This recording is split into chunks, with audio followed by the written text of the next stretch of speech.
En el nombre del Padre, y del Hijo, y del Espíritu Santo. Amén. Cantemos al Señor con indecible gozo. Él guarde la esperanza de nuestro corazón. Dejemos la inquietud posar entre sus manos. Abramos nuestro espíritu a su infinito amor.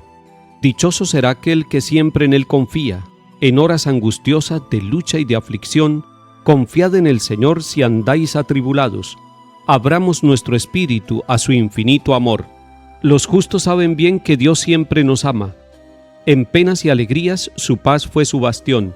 La fuerza del Señor fue gloria en sus batallas. Abramos nuestro espíritu a su infinito amor. Envíanos, Señor, tu luz esplendorosa, si el alma se acongoja en noche y turbación. Qué luz, qué dulce paz en Dios el hombre encuentra. Abramos nuestro espíritu a su infinito amor. Recibe, Padre Santo, el ruego y la alabanza, que a ti por Jesucristo y por el Consolador, dirige en comunión tu amada y santa Iglesia. Abramos nuestro espíritu a su infinito amor. Amén. Lectura de la primera carta del apóstol San Pablo a los Corintios, capítulo 4. Hermanos, que la gente solo vea en nosotros servidores de Cristo y administradores de los misterios de Dios. Ahora, en un administrador lo que se busca es que sea fiel. Para mí, lo de menos es que me pidan cuentas ustedes o un tribunal humano. Ni siquiera yo me pido cuentas. La conciencia, es verdad, no me remuerde. Pero tampoco por eso quedo absuelto. Mi juez es el Señor. Así pues, no juzguen antes de tiempo. Dejen que venga el Señor. Él iluminará lo que esconde en las tinieblas y pondrá al descubierto los designios del corazón. Entonces cada uno recibirá la alabanza de Dios. Palabra de Dios. Te alabamos, Señor.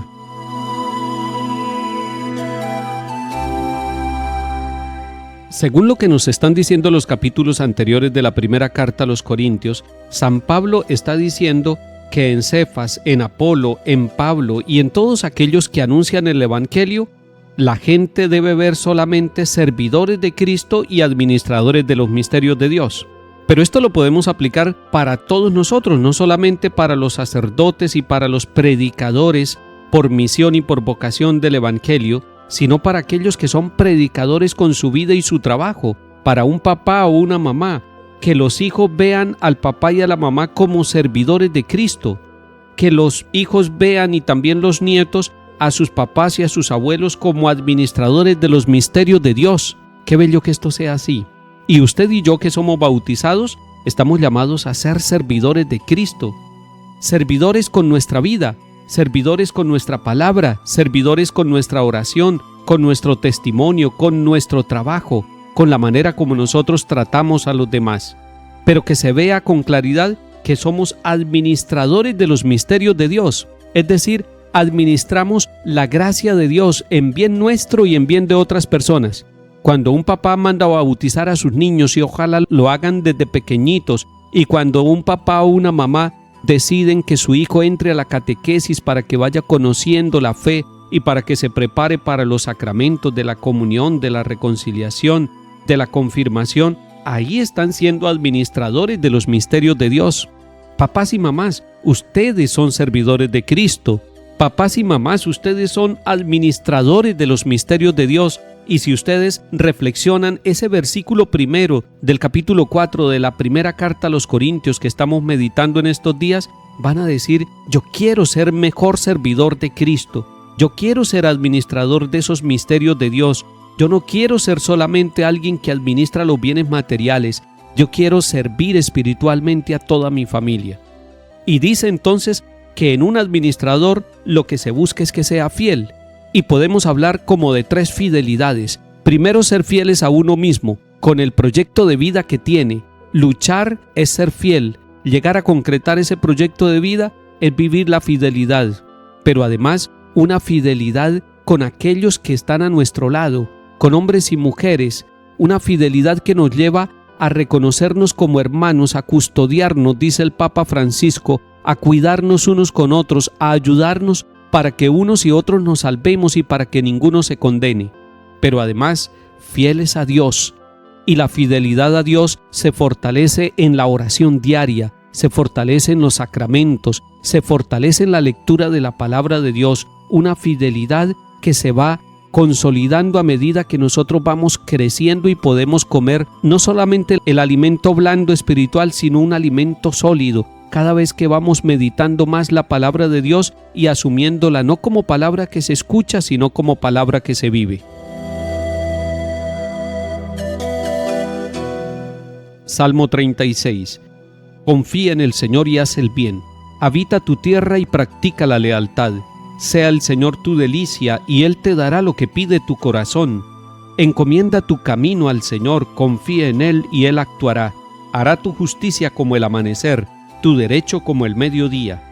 Apártate del mal y haz el bien, y siempre tendrás una casa, porque el Señor ama la justicia y no abandona a sus fieles. El Señor es quien salva a los justos. Él es su alcázar en el peligro. El Señor los protege y los libra de los malvados y los salva porque se acogen a Él. Lectura del Santo Evangelio según San Lucas capítulo 5. En aquel tiempo dijeron a Jesús los fariseos y los escribas: los discípulos de Juan ayunan a menudo y oran, y los de los fariseos también.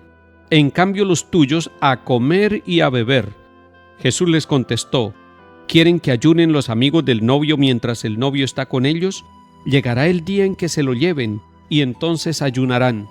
Y añadió esta parábola: nadie recorta una pieza de un manto nuevo para ponérsela a un manto viejo, porque se estropea el nuevo, y la pieza no le pega al viejo. Nadie echa vino nuevo en odres viejos, porque el vino nuevo revienta los odres, se derrama y los odres se estropean. A vino nuevo, odres nuevos.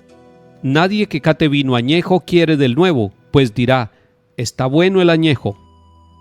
Palabra del Señor. Gloria a ti, Señor Jesús.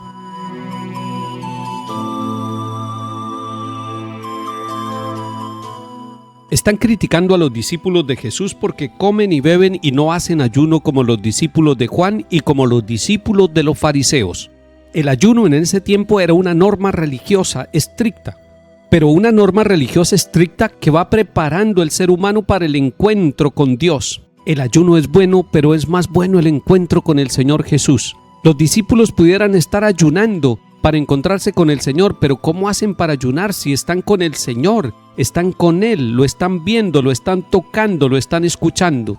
Cuando una persona está en la presencia del Señor, cuando ha logrado verlo y dejarse mirar totalmente por el Señor Jesús, como está pasando con los discípulos que Él escogió, están viviendo una experiencia de cercanía con el Maestro.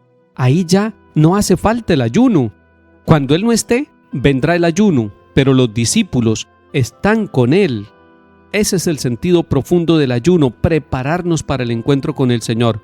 Cuando una persona está en un tiempo de resequedad, como que no entiende lo que ora, como que no tiene ganas de orar, como que no tiene ganas de seguir al Señor, como que ha perdido el entusiasmo espiritual, le hace bien un ayuno, porque ese ayuno le va a permitir encontrarse consigo mismo y, si lo está haciendo con fe y con esperanza, encontrarse también con el Señor.